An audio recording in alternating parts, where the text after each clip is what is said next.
a rock and come in. Jamaica things. Jamaica.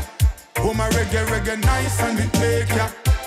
Yes, ça et la compagnie, on se retrouve aujourd'hui pour une histoire incroyable concernant Buzzy Signal. Arrêté en 2002 par la police américaine, il lui installe un bracelet, il le coupe lui-même et s'enfuit en Jamaïque.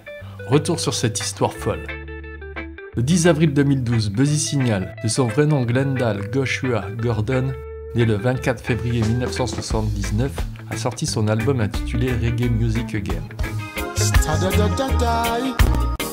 Reggae music again, happiness on every face, peace and love for every race.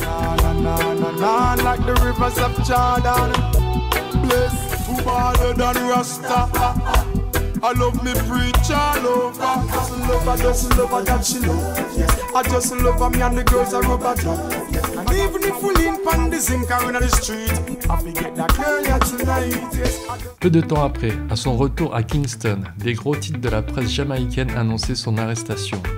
Buzzy Signal s'était produit à Amsterdam et à Paris la semaine précédente, mais avait interrompu sa tournée après avoir apparemment appris qu'un mandat d'extradition avait été émis contre lui par le gouvernement américain. À son arrivée en Angleterre, l'entrée lui est refusée. Il a été détenu par les services d'immigration britanniques. Le lundi 21 mai 2012, à 15h45, dès son arrivée à l'aéroport international Norman Manley de Kingston, en provenance d'Europe, il a été arrêté. Les autorités américaines avaient émis un mandat d'extradition à son encontre pour une affaire de trafic de cocaïne datant de 2002. Elle l'accusait d'avoir fui les États-Unis en 2002 avant d'être condamné pour possession de cocaïne en octobre de la même année. La police jamaïcaine a déclaré que l'artiste était sous surveillance depuis plusieurs années. Bien qu'il ait beaucoup voyagé, il avait évité soigneusement les États-Unis.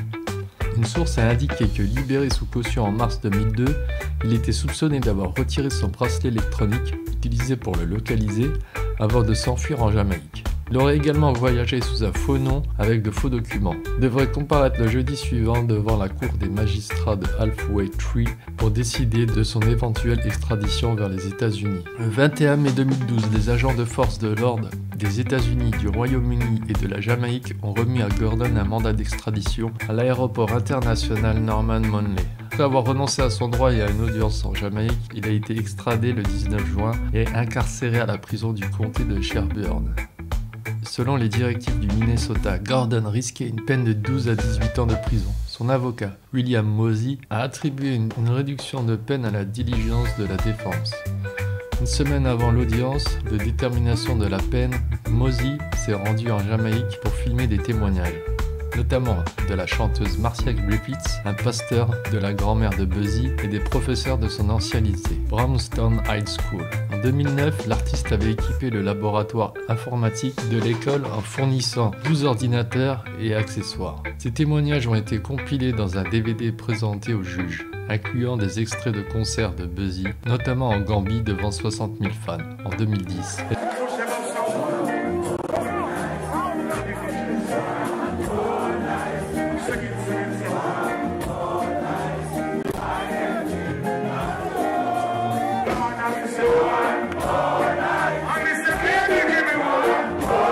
Lors de la tournée des lycéens jamaïcains RETV en 2011, où il abordait des sujets tels que l'abstinence sexuelle et la sensibilité au VIH. Le 21 septembre 2012, Buzzy Signal a été condamné à une amende de $30 000 et de 6 mois de prison par le juge Donovan W. Brunk du tribunal de district du Minnesota pour avoir esquivé une caution liée à les accusations de trafic de drogue portées contre lui 10 ans auparavant, en mars 2002. Le tribunal de district du Minnesota avait inculpé Glendale Gordon d'un chef d'accusation de complot en vue de distribuer et de possession dans l'intention de distribuer de la cocaïne, ainsi que 3 chefs d'accusation de complot en vue de distribuer de la cocaïne, niveau 4.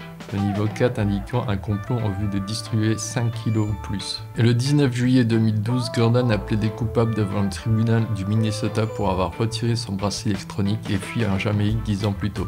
Les accusations de trafic de drogue étaient toujours en vigueur, mais selon son avocat jamaïcain K.D. Knight, les autorités américaines n'avaient pas la compétence pour le poursuivre pour ses chefs d'accusation en vertu du traité d'extradition entre les États-Unis et la Jamaïque. Gordon avait déjà purgé 4 mois de prison.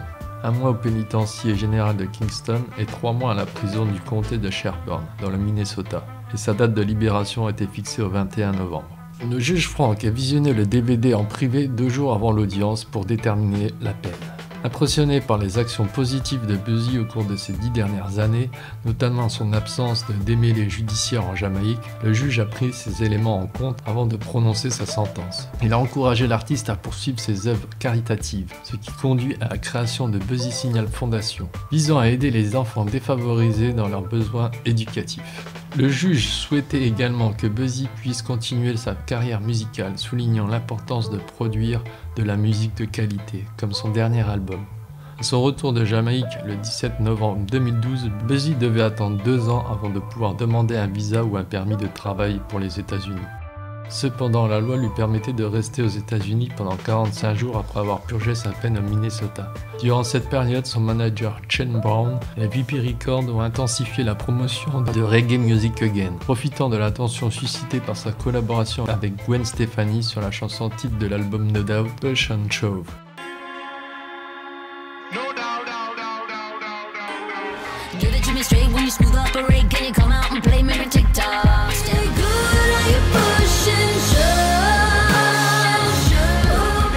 Defend me space, give me food for me plate, me no take talk. Strap just in case anybody violate. Touch the road at night, make money and me feel alright. Get a youth, hustler. Avec le titre Come Shock Out, il signe son retour, un titre inspiré en prison.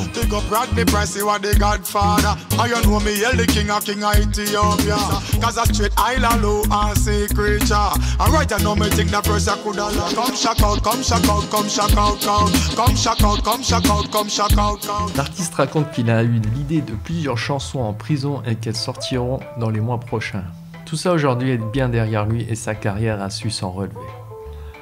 Voilà, cette petite vidéo sur Buzzy Signal est finie. J'espère que celle-ci vous a plu.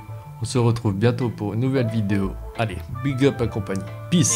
C'est dur d'évoluer dans un univers que tu ne comprends pas. Je crois que le pire c'est que l'on n'a vraiment pas le choix. Le cœur de l'humanité est déjà contaminé. L'argent a pris le contrôle de tout, c'est terminé. La frénésie de la célébrité l'a emporté. Les nouvelles générations sont déconnectées. La réalité est complètement décalée, bousillée par ces célébrités. Ils cherchent un jour facile en oubliant l'essentiel de la vie. Ils veulent tous porter du Gucci, avoir une Lamborghini. Ils ne veulent pas suivre les traces de leurs parents. Cela serait vraiment trop dégradant. Une vie normale et simple n'est pas envisageable. Alors ils prennent des décisions déraisonnables. Vers le buzz est toujours recherché par ces âmes perdues dans l'obscurité.